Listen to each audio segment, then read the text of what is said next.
Hello viewers, this is my Asperger live stream practice for the Fortunate Tramp. I hope I can read what I've wrote. He wasn't particularly religious, but he knew that it would be safer around charitable Christians.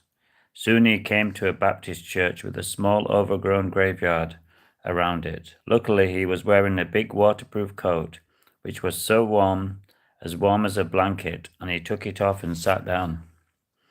It was not quite dark, just past 7 p.m., and his head and heart were heavy. Without realizing it, he drifted off to a deep sleep. He dreamed he was at home, comfy on his sofa, with Mary bringing him tea and biscuits. Then he woke, brushing the imaginary crumbs off himself. But instead he was covered with dust and cobwebs. It was another painful reminder that he looked up at the stars and tried not to think too much about his predicament. It was amazing to him how many stars there were, and as each star blinked at him, he didn't feel quite so alone. He woke with the sound of a crow cawing in the trees overhead. It was a strange alarm to be woken up by, but not altogether unpleasant. He slowly rose up and shook the cold from his bones. His feet were wet with dew, and he stamped his feet on the ground to bring them back to life. Chapter 18. Startled. He was startled a minute later when an older lady bustled into the church, carrying a mop and bucket, and her job was obvious. Tom glanced at the crow as it caw-cawed, and it was comical, but magical as the crow shook its wings like a wet umbrella and then flew in the air free from worry. He wished that he was. So that's how the phrase "free as a bird" came about, he thought. They shared a similar fate. The church lights came on with the hoovering, and he was glad to be around people. No man was an island, and he didn't want to be. It took him a while to wake up properly, after sleeping on the hard floor and not his usual plushable bed. His back was aching, and he stretched in the morning light. A rabbit ran across the gravestones. Its eyes like polished glass. It looked at him wearily. That's dinner sorted," he said with a grim grin. Chapter 19. Footsteps. Hello viewers, please sub me if you like what I'm reading. Just then footsteps on the path revealed a new visitor.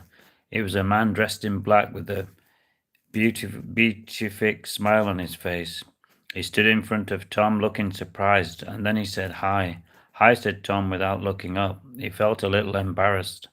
The vicar introduced himself as Paul and then invited him into the church for coffee. Tom followed him with a heavy heart. He didn't want to be lectured to, but he definitely needed a coffee to warm himself up. They sat on the church pews and he told him a rough outline of his life story and what had happened to him. Paul sympathized, but he wasn't patronizing. That was a relief. Tom felt relieved. He didn't want everyone to know his business, but he had to get a few things off his chest. He admitted that he wasn't religious, and that wasn't a problem. And he drank his coffee gratefully, and he admired the beautiful church windows, and he could understand why people believed in God.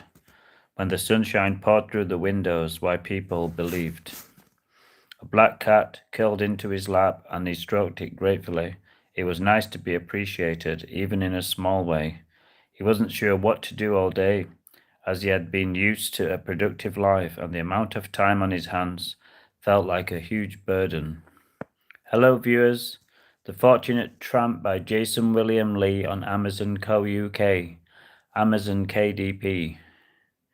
He could tell why people drank when they were unemployed or became depressed.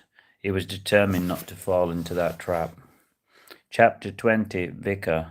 The vicar said he'd be welcome any time at the church, and Tom said that he'd consider it. It was a good way to meet people, but he didn't want to get brainwashed. But he had few options. London was a big place, but it was amazing who you could bump into from the past or the future.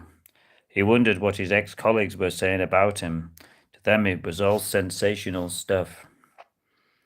It had taken him a long time not to care about what other people thought. Now he was in a position not to care. After all, when did anyone stop to think about a podgy, unshaven tramp? He was invisible and irrelevant to most people. He could have been a brilliant musician or an ex-Olympic athlete for all anyone knew or cared. Next page coming up.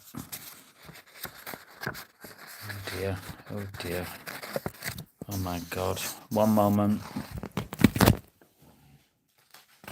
Bloody pages. He was heading for the library, a place he'd often frequented in his youth. He'd been a keen reader and he'd had ambitions to be a successful author. Unfortunately, he could never find the time, and before he knew it, it seemed the chance had passed him by. Finally, he arrived at the library. It was nice to flick through the pages and sit on a comfy chair again. It was like a home from home. The Fortunate Tramp by Jason William Lee on Amazon Co. UK, Amazon KDP. Hope you like it. Chapter 25, Winter Plans, My Asperger's Stream. This'll come in handy in winter, he thought, and he casually flicked through the papers. Avoiding most of the bad news wasn't easy.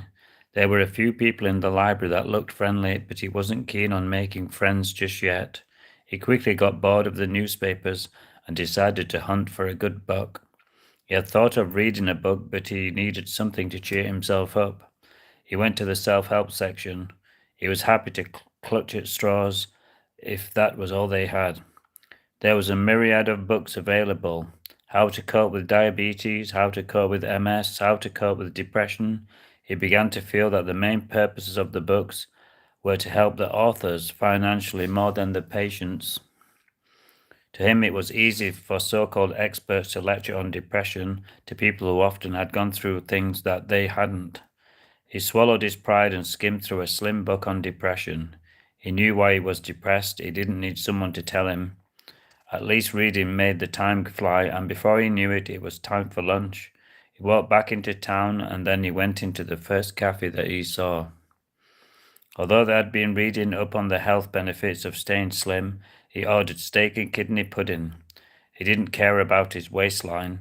He had more pressing things to worry about. The Fortunate Tramp by Jason William Lee on Amazon Co. UK. Hope you enjoy it. More to come. Thank you, people.